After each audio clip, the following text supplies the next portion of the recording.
नमस्कार, DD news पर आप सभी का स्वागत। मैं हूं आपके साथ भावना नैयर। देश और दुनिया की तमाम बड़ी खबरों को लेकर हम हाजिर हैं। शुरुआत कर लेते हैं बुलेटिन की सुबह की सुर्खियों के साथ। अंतरिक्ष में परचम लहराकर भारत लौटे शुभांशु शुक्ला। दिल्ली एयरपोर्ट पर केंद्रीय मंत्री डॉक्टर जितेंद्र सिंह, सीएम रेखा गुप्ता और छात्रों ने किया जोरदार स्वागत।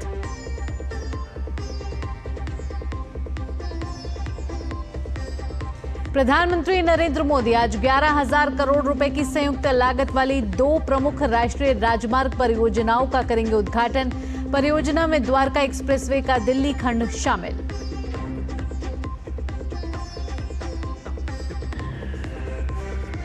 चुनाव आयोग की अहम प्रेस वार्ता आज। वोट चोरी के कथित दावों और बिहार में चल रहे वोटर लिस्ट के स्पेशल इंटेंसिव रिवीजन यानी एसआईआर के बीच बुलाई प्रेस वार्ता। विदेश सचिव विक्रम मिस्री का आज से 2 दिवसीय नेपाल दौरा। द्विपक्षीय सहयोग और साझेदारी पर होगी बातचीत। नेपाल के प्रधानमंत्री केपी शर्मा ओली के सितंबर में भारत दौरे से पहले हो रहा है ये दौरा। ट्रंप ने ज़ेलेंस्की से कहा, पुतिन चाहते हैं यूक्रेन के और इलाके। यूक्रेन से रूस के साथ समझौता करने की अपील की। कल वॉशिंगटन में ज़ेलेंस्की की ट्रंप से होगी मुलाकात।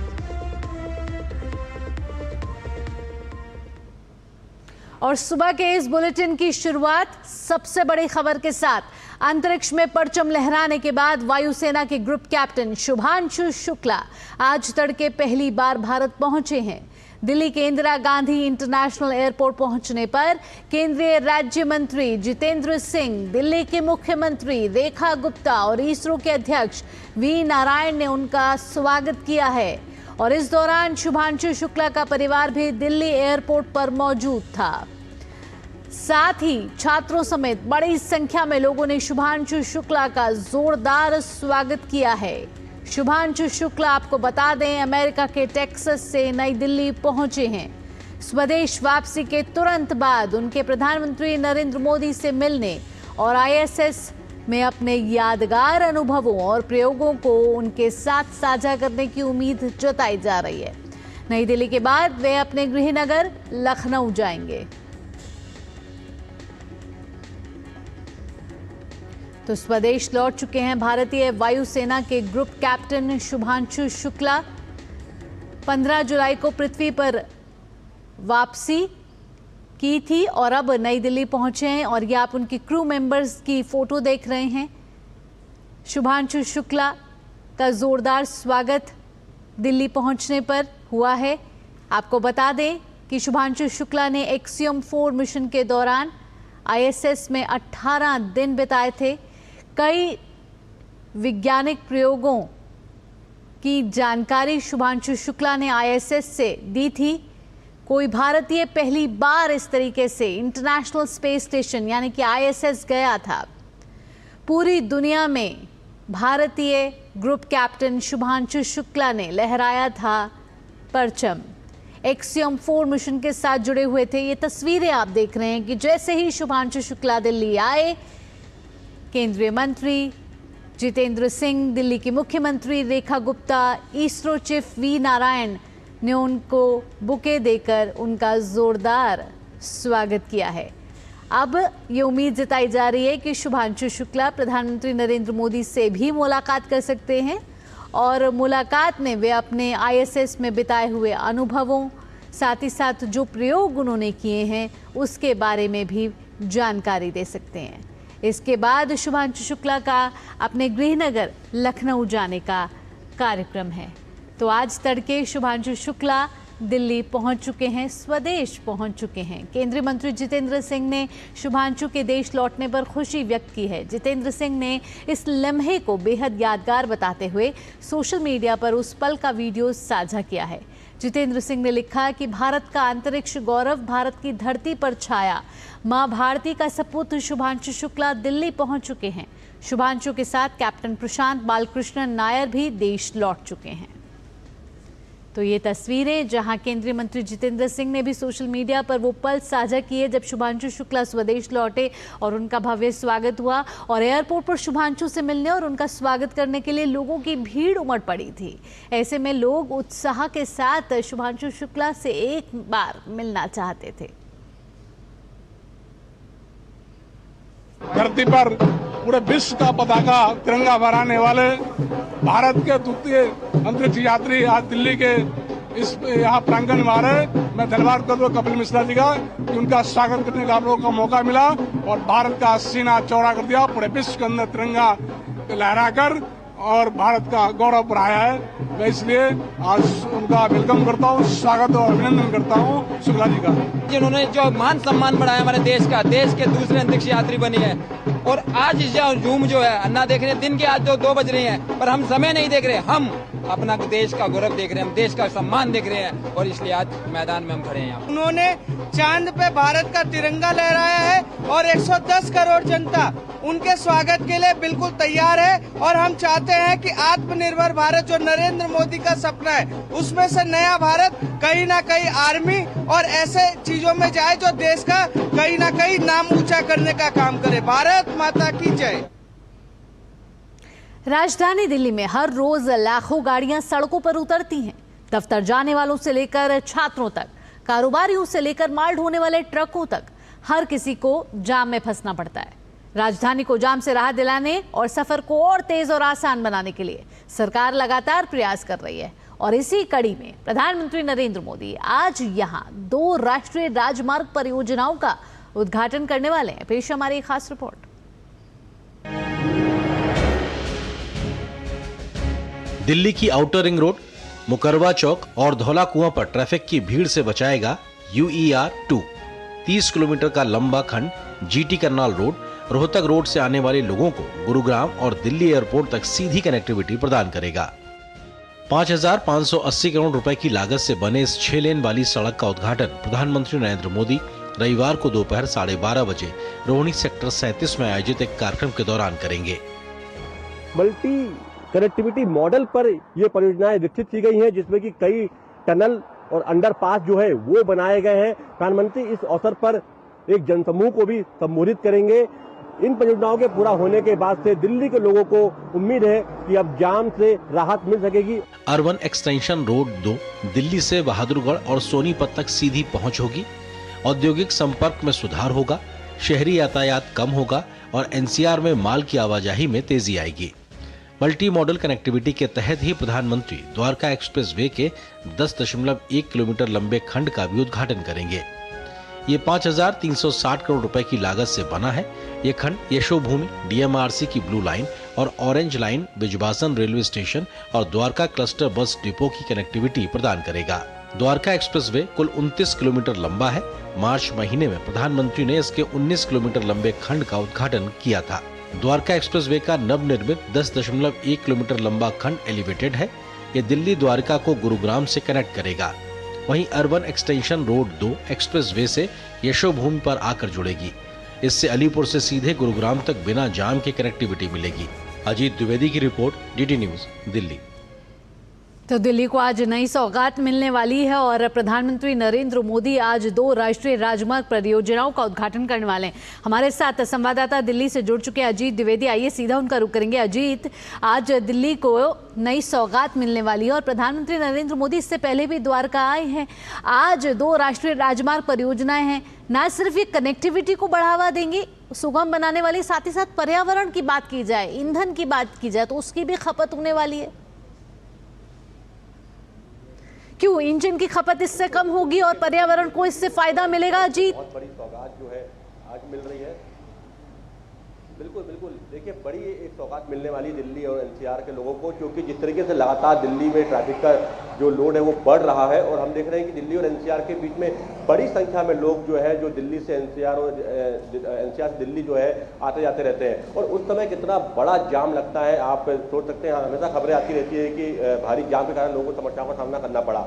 अब जब ये कनेक्टिविटी रोड जो है, ये राजमार्ग जो है डेवलप किए गए हैं, अंडरपास डेवलप किए गए हैं, तो पूरी तरीके से जो है देखिए ना सिर्फ लोगों को अच्छी कनेक्टिविटी मिलेगी बल्कि जो है पर्यावरण और ईंधन की भी बचत होगी, जो कि लंबे लंबे जाम के कारण और लंबे रास्ते तय करने के कारण बड़ी संख्या में पर्यावरण को भी नुकसान होता है और जाम के कारण लोगों को भी काफी समस्याओं का सामना करना पड़ता है। इसका लाभ ना सिर्फ देखिए दिल्ली और एनसीआर को मिलेगा, इवन चंडीगढ़ तक जो है अब जाने में आसानी होगी लोगों को, जम्मू कश्मीर तक लोग जो है ज़्यादा आसानी से और कम समय में पहुंच सकेंगे। साथ ही जिनको जो है दिल्ली के अंदर से नहीं जाना है, बाईपास से बाहर निकलना है या जिनको दूसरी कनेक्टिविटी रोड के माध्यम से जाना है, वो लोग भी जो है अब आसानी से अपनी यात्रा पूरी कर सकेंगे। तो दिल्ली एनसीआर के लोगों को निश्चित तौर पर एक बड़ी सौगात मिल रही है। आज प्रधानमंत्री ये 11,000 करोड़ की ये 11,000 करोड़ की ये पूरी सौगात है और ये बड़ी सौगात है क्योंकि जिस तरीके से लगातार ट्रैफिक का जो लोड जो है वो लगातार बढ़ता जा रहा है दिल्ली में, और उसको देखते हुए इन पूरी संरचनाओं को, इन पूरे प्रोजेक्ट को जो है डेवलप किया गया है। अगर द्वारका एक्सप्रेसवे की बात करें तो अपने आप में बहुत अनूठा एक्सप्रेसवे है, 8 लेन एक्सप्रेसवे है और इस एक्सप्रेसवे में इतने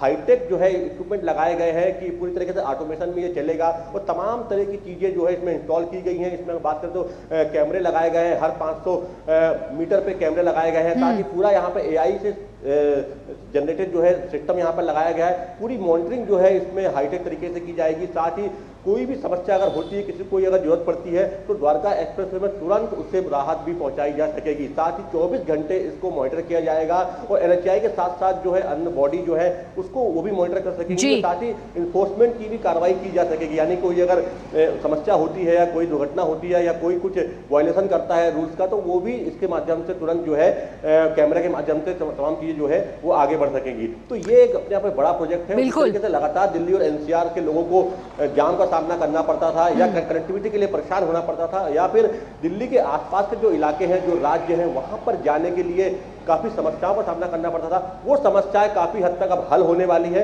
और दिल्ली के लोगों को एक बड़ी सौगात जो है वो मिलने जा रही है। जैसा कि मुख्यमंत्री रेखा गुप्ता ने कहा कि एक बड़ा अवसर है दिल्ली के लिए, दिल्ली वासियों के लिए, एनसीआर के लोगों के लिए। और यहाँ से लेकर पानीपत की बात करें, सोनीपत की बात करें, अगर हम चंडीगढ़ की बात करें तो तमाम जो ये इलाके हैं ये जुड़ जाएंगे। मुंडका में जो है प्रधानमंत्री जो है वहां पर जो पूरा ये एरिया जो कवर होगा, साथ ही रोहिणी की बात करें, रोहिणी से पूरा इलाका कवर होते हुए द्वारका से पूरा ये इलाका कवर होगा, यानी कि एक पूरा एक सर्कल बन गया है ये एक्सप्रेसवे का, रोड का, राजमार्ग का। और ये 8 लेन सर्कल जो है ये दिल्ली के लिए एक कह सकते हैं कि एक हार की तरह, एक उपहार है, दिल्ली के गले में एक हार की तरह है। और ये हार जो है जो लोग हैं उनके लिए बहुत ही मुफीद साबित होगा। जिस तरीके से लगातार दिल्ली में हम समस्याओं का सामना करते आ रहे हैं, लोग लगातार जाम की समस्या का सामना करते आ रहे हैं, लगातार कनेक्टिविटी की समस्या का सामना करते आ रहे हैं, उनको अब बड़ी राहत मिलने जा रही है। इंजीनियरिंग के लिहाज से भी बेहतरीन नमूना नजर आ रहा है। जो तस्वीरें हम देख रहे हैं अजीत, वो साफ तौर पर दिखा रही हैं कि बड़े ही इंजीनियरिंग का मतलब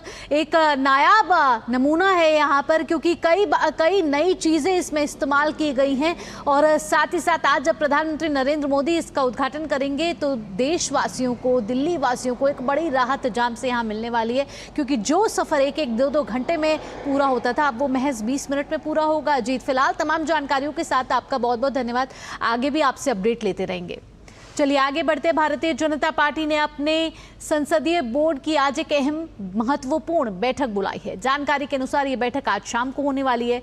बैठक में प्रधानमंत्री नरेंद्र मोदी, भाजपा अध्यक्ष जेपी नड्डा, गृह मंत्री अमित शाह और रक्षा मंत्री राजनाथ सिंह के साथ संगठन महासचिव BL संतोष समेत पार्टी के वरिष्ठ नेता शामिल होने वाले। इस बैठक में अन्य महत्वपूर्ण राजनीतिक मुद्दों के अलावा उपराष्ट्रपति पद के उम्मीदवार का नाम तय किए जाने की संभावना जताई जा रही है।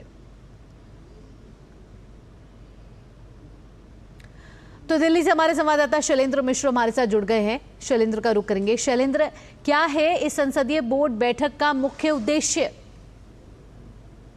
देखिए, बीजेपी संसदीय बोर्ड की बैठक तभी बुलाई जाती है जब किसी महत्वपूर्ण मुद्दे पर फैसला लेना होता है। जब चुनाव होते हैं, हम देखते हैं तो जब उम्मीदवारों के नाम का चयन करना होता है या फिर इस तरह के कोई फैसले लिए जाने होते हैं। एनडीए की संसदीय दल की बैठक हुई थी और उससे पहले एनडीए के नेताओं की महत्वपूर्ण बैठक हुई थी और उस बैठक में प्रधानमंत्री नरेंद्र मोदी को अधिकृत कर दिया गया था कि उपराष्ट्रपति पद का जो एनडीए उम्मीदवार है वो प्रधानमंत्री नरेंद्र मोदी के ऊपर एक तरह से ये जिम्मेदारी छोड़ दी गई थी कि वो जो फैसला लेंगे वो एनडीए के नेताओं को मंजूर होगा। और इस तरह से बीजेपी संसदीय जो बोर्ड है, जिसकी आज शाम संभावित बैठक है, उसमें ये कहा जा रहा है कि उपराष्ट्रपति पद के जो एनडीए के उम्मीदवार है उस पर एक चर्चा हो सकती है, क्योंकि बीजेपी संसदीय बोर्ड एक ऐसी बॉडी है जो बीजेपी की सबसे महत्वपूर्ण और सबसे बड़ी एक तरह से फैसला लेने वाली जो संसदीय बोर्ड है, उसमें आज मोहर लग सकती है और इसका ऐलान कल या फिर परसों हो सकता है। चूंकि पहले ही हम जानते हैं कि एनडीए अधिकृत कर चुका है प्रधानमंत्री नरेंद्र मोदी को। हम जानते हैं कि 21 तारीख को यानी 21 अगस्त को आखिरी दिन है पर्चा भरने का उपराष्ट्रपति पद चुनाव को लेकर, और उससे पहले उम्मीदवार के नाम का ऐलान होना है। संभवतः कल या फिर परसों एनडीए अपने उम्मीदवार का नाम ऐलान कर देगी और 21 तारीख को नामांकन किया जाएगा। तो अब समय भी नहीं बचा है। आज शाम को एनडीए के संसदीय, आज शाम को बीजेपी के संसदीय बोर्ड की बैठक है, उसमें माना जा रहा है कि उपराष्ट्रपति पद पर एनडीए का उम्मीदवार कौन होगा, इसको लेकर एक चर्चा के लिए बैठक बुलाई गई है। इस तरह की खबरें। तो एनडीए की तरफ से जो ये उम्मीदवार होगा उसके लिए प्रबल उम्मीदवार की जो आशंकाएं जताई जा रही हैं वो कौन कौन हैं शैलेंद्र? देखिए, चर्चाएं जरूर है कि उम्मीदवार कौन होगा, और हमने देखा है कि कई बार जब चर्चा जिनकी होती है उनका नाम नहीं आता है, कोई नया नाम सामने आ जाता है। बीजेपी और एनडीए का एक तरीका रहा, प्रधानमंत्री नरेंद्र मोदी का काम करने का तरीका रहा है। पिछले कुछ दिनों में जो राज्यपाल दिल्ली आए हैं उनके नामों की बड़ी चर्चा हो जाती है, या फिर आप अगर मीडिया रिपोर्ट्स देखें, पेपर्स देखें, तो थावर चंद गहलोत जो राज्यपाल की जिम्मेदारी निभा रहे हैं, बीजेपी के वरिष्ठ नेता रहे हैं, उनका नाम बहुत चर्चा में है। ओम माथुर बीजेपी के बहुत वरिष्ठ नेता रहे हैं, फिलहाल राज्यपाल की जिम्मेदारी निभा रहे हैं, उनका नाम चर्चा में है। कई अन्य नाम भी चर्चा में है, लेकिन देखिए अंतिम तौर पर एनडीए का उपराष्ट्रपति पद का उम्मीदवार कौन होगा, इसके लिए थोड़ा सा इंतजार करना मुनासिब होगा, क्योंकि ये सब मीडिया में चर्चा है, न्यूज़पेपर्स लिख रहे हैं या फिर आपस में लोग बात कर रहे हैं, कयास भी लगा रहे हैं समीकरण के लिहाज से कि किस नेता को उपराष्ट्रपति पद के उम्मीदवार बनाने से सबसे बेहतर संदेश जाएगा, या फिर समीकरण ठीक रहेंगे एनडीए के लिहाज से। ये सब चर्चाएं हैं। बिल्कुल, क्या समीकरण रहने वाले हैं, साथ ही साथ नाम के कयास तो कई आ रहे हैं, लेकिन बीजेपी एनडीए का ये एक रिकॉर्ड रहा है जो हम पिछले कुछ समय से देख रहे हैं कि कोई ना कोई एक सरप्राइज फैक्टर आखिरी में जरूर आता है। फिलहाल शैलेंद्र, तमाम जानकारियों के साथ आपका धन्यवाद।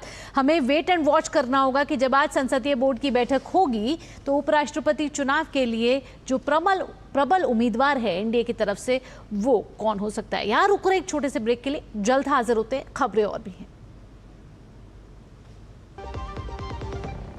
कश्मीरी पुलाव या हो बिरयानी खाना, जब भाई बहन को हो खुशियाँ मनाना, केसरी चाय दूध रसमलाई हलवा याद आना, यही तो है एमडीएच केसर का बहाना। एमडीएच शुद्ध केसर, खुशबू ऐसी जो दिल जीत ले। एमडीएच।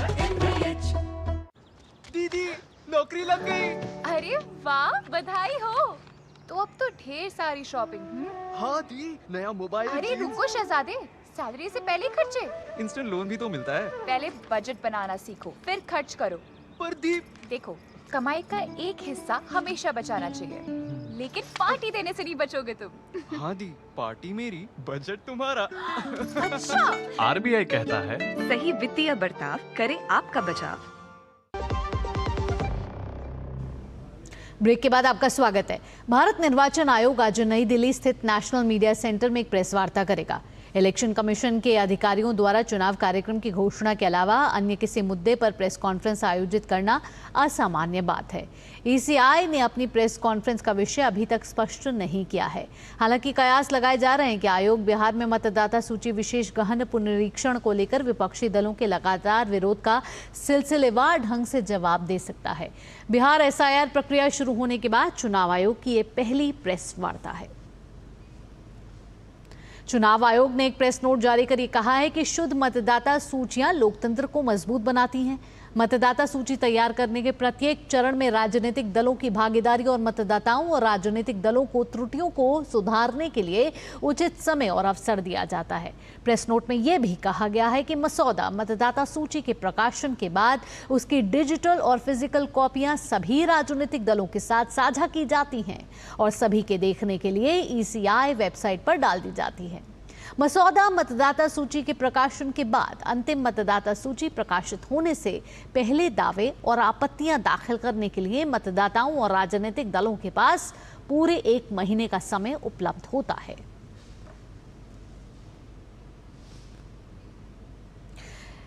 विदेश सचिव विक्रम मिस्री आज से नेपाल की 2 दिवसीय आधिकारिक यात्रा पर रहेंगे। मिस्री नेपाल के विदेश सचिव अमृत बहादुर राय के निमंत्रण पर जा रहे हैं।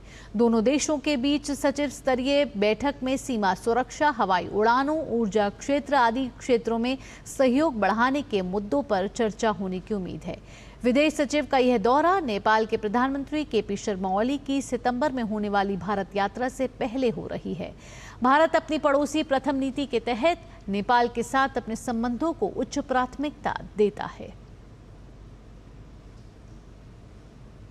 भारत का इलेक्ट्रॉनिक्स निर्यात लगातार बढ़ रहा है। वित्त वर्ष 2025-26 की पहली तिमाही में इलेक्ट्रॉनिक्स निर्यात में पिछले वर्ष समान अवधि की तुलना में 47% से अधिक की बढ़ोतरी दर्ज की गई है।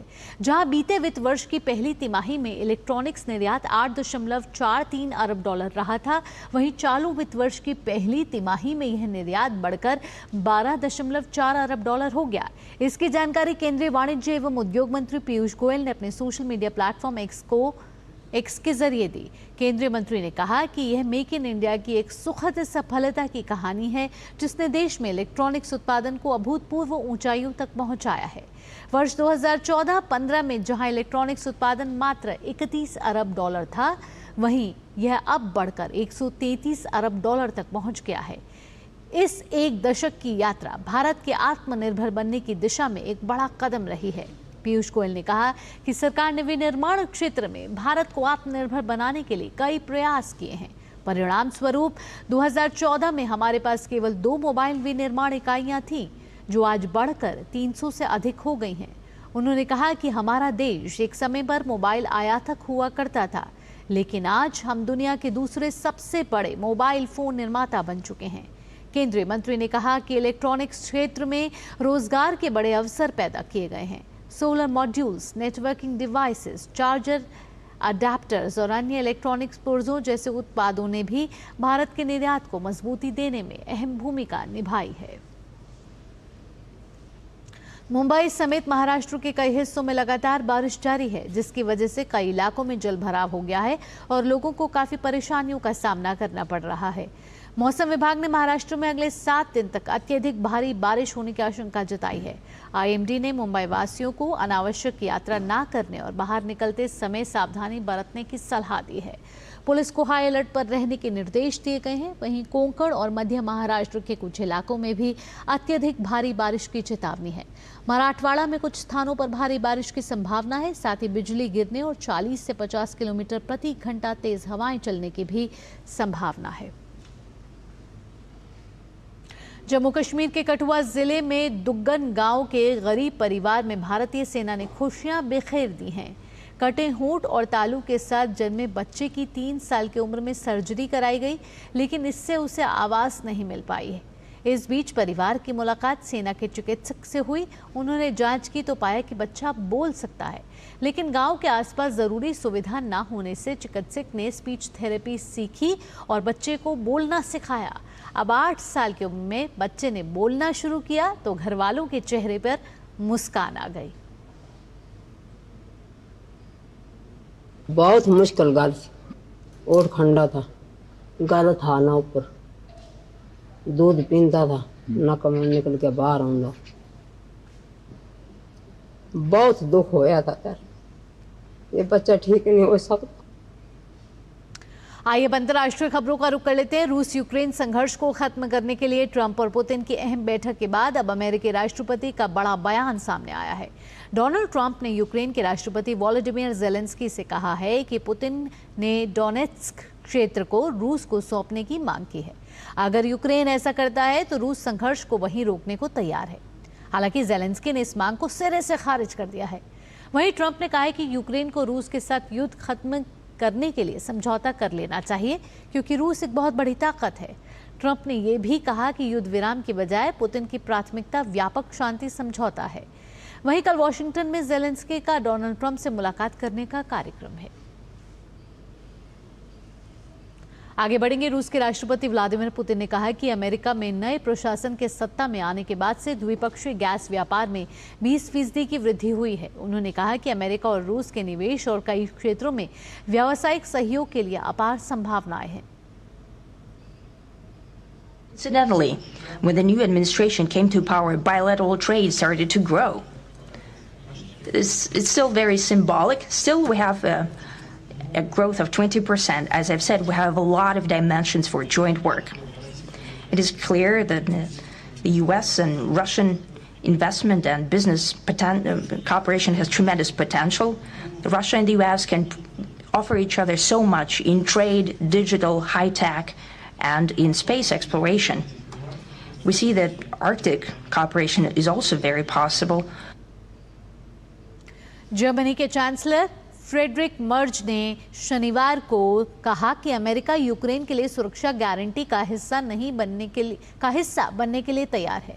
मर्ज ने यह बात अलास्का में अमेरिका के राष्ट्रपति डोनाल्ड ट्रंप और रूस के राष्ट्रपति व्लादिमीर पुतिन की शिखर वार्ता के एक दिन बाद ZDF स्पेशल को दिए वीडियो साक्षात्कार में कही। मर्ज ने कहा कि राष्ट्रपति ट्रंप ने पुतिन के साथ हुई बातचीत की जानकारी उन्हें और अन्य यूरोपीय नेताओं को दी है और वो यूरोप को अकेले नहीं छोड़ रहे हैं। साथ ही कहा कि सोमवार को वॉशिंगटन में यूक्रेन के राष्ट्रपति वोलोडिमीर ज़ेलेंस्की की पुतिन से मुलाकात होनी है। इसके बाद शांति समझौते के लिए पुतिन, ट्रंप और ज़ेलेंस्की के बीच द्विपक्षीय बैठक हो सकती है। स्पेन के वेरिन शहर के जंगल में शनिवार को आग लग गई, जिसके नतीजे में 7 लोगों की जान चली गई। साथ ही 17वीं शताब्दी में बने अटालिया किले के लिए खतरा पैदा हो गया है। और इसी के साथ इस बुलेटिन में इतना ही। देश और दुनिया की बाकी खबरों के लिए आप जुड़े रहिए DD न्यूज़ के साथ। मुझे दीजिए अनुमति। नमस्कार।